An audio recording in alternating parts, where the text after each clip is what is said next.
안녕하세요. 오늘 저희가 함께 깊이 살펴볼 자료는요, 자기 개발에 대한 우리의 상식을 좀 완전히 뒤집는 아주 흥미로운 문답 모음입니다. 네, 맞습니다. 당신도 혹시 이번엔 기필코 아침형 인간이 되겠다, 이렇게 다짐했다가 또 실패하고 좌절한 경험 없으세요?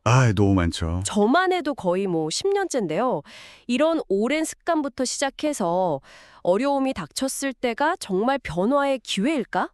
또 명상 중에 떠오른 아이디어는 과연 믿을 만한 걸까? 같은 질문들이요. 네네. 우리 모두가 한 번쯤 해봤을 법한 그런 고민들에 대해 아주 뜻밖의 해법을 제시하더라고요. 네. 이 자료 전체를 이렇게 관통하는 하나의 거대한 흐름이 있다면 그건 바로 억지로 애쓰지 말라는 거예요. 억지로 애쓰지 마라. 네. 대신 내 안의 자연스러운 목소리에 귀를 기울여라. 이거죠. 우리가 흔히 성공의 필수 조건이라고 생각했던 노력, 의지, 훈련 그렇죠. 이런 것들의 의미를 다시 생각하게 만들더라고요. 이번 대화를 통해 당신의 오랜 고민들을 좀 더 편안하고 지혜롭게 바라볼 수 있는 새로운 시각을 함께 찾아보면 좋겠습니다. 좋습니다. 그럼 가장 뜨끔했던 첫 번째 질문부터 시작해보죠. 네. 바로 고치기 힘든 나쁜 버릇에 대한 건데요. 방금 제가 얘기했던 그 아침잠 문제처럼 10년, 20년째 실패하고 있는 고질적인 단점이 있다면 대체 어떻게 해야 할까요? 도통 뭐라고 하나요? 보통은 정신력이 부족해서 그래. 더 강한 의지를 가져라고 그렇죠. 다들 그렇게 말하죠. 네, 하잖아요. 그런데 이 자료의 답변은 정반대예요. 가장 어려운 건 지금 하지 마세요라고 딱 잘라 말하죠. 그렇죠. 정말 속이 다 시원한 답변 아닌가요? 살짝 밀어두라는 거예요. 그냥 밀어두라고요? 네. 그리고 내 여러 단점 목록 중에서 지금 당장 가장 해볼 만한 것, 제일 만만한 것부터 시작하라는 거죠. 이게 심리적으로 아주 중요한 원리인데 작은 성공 경험을 만드는 거거든요. 작은 성공 경험이요? 네. 하긴 10년 묵은 과제 또 실패하면 난 역시 안 돼 하는 좌절감만 쌓이는데 아주 사소한 거라도 하나 해내면 너도 되네? 하는 그런 성취감이 생기니까요. 바로 그겁니다. 그 작은 성취감, 그 긍정적인 에너지를 발판 삼아서 다음 단계로 나아가는 거죠. 뭐랄까, 일종의 심리적 자본을 차곡차곡 쌓는 셈이에요. 심리적 자본. 자료에 나온 좋은 소식과 나쁜 소식 비유가 이 원리를 정말 잘 설명해 줍니다. 그 비유 저도 정말 인상 깊었어요. 네, 좋은 소식부터 들어서 기분이 좋아지고 에너지가 꽉 찬 상태에서는 웬만한 나쁜 소식도 그래, 한번 해보자 하고 덤벼볼 힘이 생긴다는 거죠. 그 비유는 정말 흥미로운데, 한편으로는 좀 현실 도피처럼 들릴 수도 있을 것 같아요. 그럴 수 있죠. 중요한 문제를 일부러 외면하는 게 장기적으로는 더 나쁜 결과를 낳을 수도 있지 않을까요? 그 경계에 대해서는 뭐라고 하나요? 아주 좋은 질문입니다. 여기서 중요한 건 영원히 하지 말라는 게 아니라는 점이에요. 지금 당장 하지 말라는 거죠. 내 에너지가 바닥나 있고 기운이 완전히 다운된 상태에서는 어차피 그 문제를 해결할 수 없다는 걸 인정하자는 겁니다. 그렇죠. 그 상태에서 억지로 달려들면 오히려 일을 그르치거나 더 큰 좌절감에 빠지게 되니까요. 그러니 아침에 못 일어나는 것 때문에 괴롭다면 일단은 하지 마라, 그냥 좀 더 자라 라는 파격적인 조언을 하는 겁니다. 와, 자신에게 죄책감을 주면서 에너지를 깎아먹지 말고 차라리 다른 쉬운 성공을 통해서 에너지를 먼저 채우라는 아주 현실적인 전략인 셈이죠. 현실적인 전략이라는 말이 확 와닿네요. 무작정 의지를 불태우는 것보다 훨씬 지혜로운 접근법 같아요. 네네. 방금 이야기한 억지로 해결하려 하지 말라는 원칙이 비단 개인의 습관뿐만 아니라 인생의 더 큰 어려움에도 그대로 적용될 수 있을 것 같은데요. 네, 정확히 다음 주제로 이어집니다. 우리는 흔히 위기가 곧 기회다, 어려움이 닥쳤을 때가 나를 바꿀 최고의 타이밍이다 라고 배우잖아요. 맞아요. 물론 맞는 말이지만 이 자료는 그 말에도 아주 중요한 단서를 붙입니다.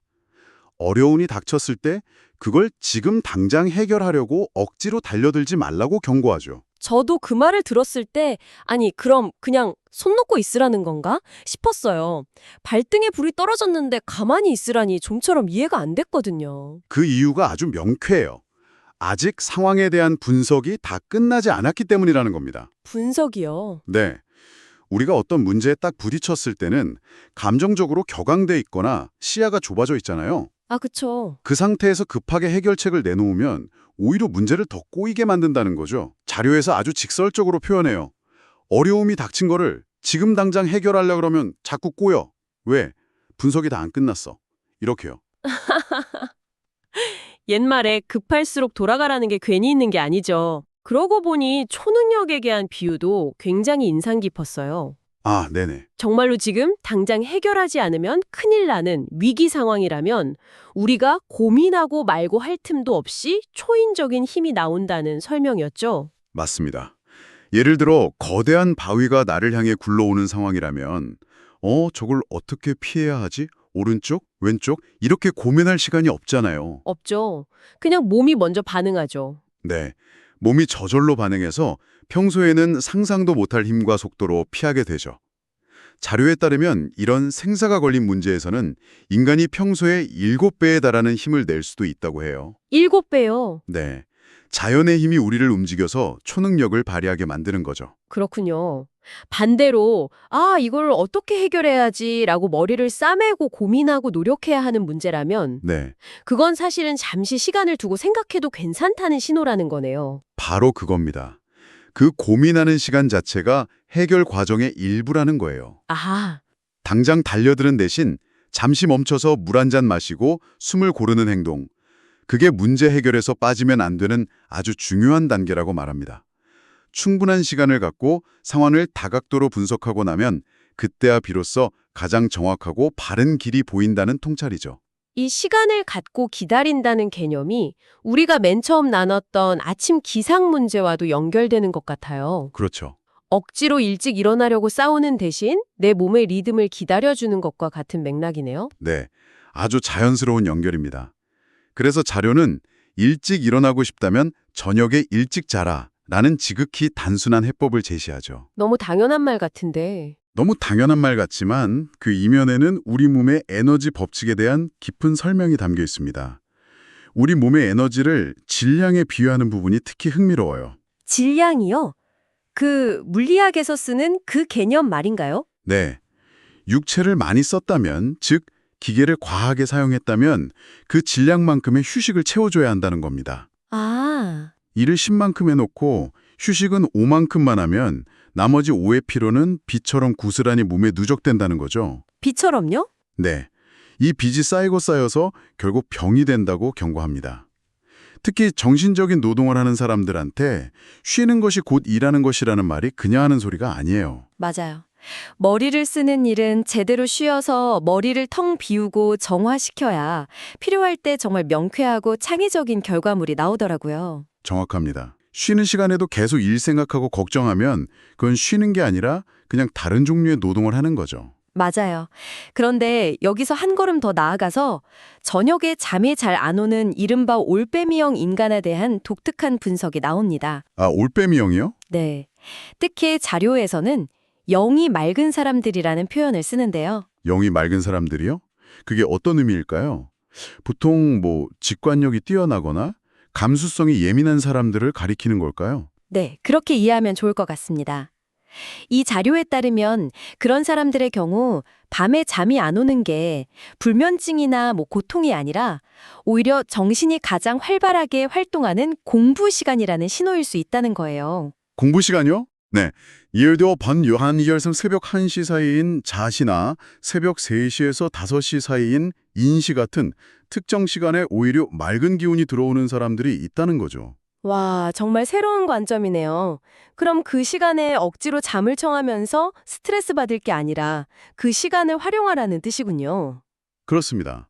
그 시간에 억지로 일을 하면서 몸을 혹사시키라는 게 아니라 조용히 명상을 하거나 자신을 돌아보는 글을 쓰는 등 영적인 공부를 하라는 조언이에요. 아하. 신기하게도 이런 종류의 공부는 다음날 몸을 피곤하게 만들지 않는다고 합니다. 정말요? 네. 반대로 정말 장인이 쏟아질 때는 그건 무조건 자야 한다는 신호고요. 그렇게 몸이 원할 때 푹 자야 우리가 흔히 선몽이라고 하죠. 네, 선몽. 미래에 대한 힌트를 주거나 중요한 깨달음을 주는 그런 꿈처럼 깊은 무의식에서 오는 필요한 메시지를 받을 수 있다는 설명입니다. 결국 핵심은 정해진 시간표에 나를 맞추는 게 아니라 내 몸이 보내는 신호를 존중하라는 거죠. 저는 마지막 이 부분이 가장 흥미로웠어요. 네. 명상을 하다 보면 별의별 생각이 다 떠오르는데 이게 진짜 영감일까? 아니면 그냥 내 망상일까? 하는 의심이 들 때가 정말 많거든요. 아, 그렇죠. 누구나 그렇죠. 당신도 그런 적 없으세요? 이 질문에 대한 답변이 아주 뜻밖이었습니다. 메시지 자체는 틀리지 않는다는 거였죠. 네. 그러면서 진짜 문제는 그것을 어떻게 쓰느냐에 있다고 지적하는데 여기가 이 자료의 하이라이트라고 생각해요. 아, 쓰는 법. 네.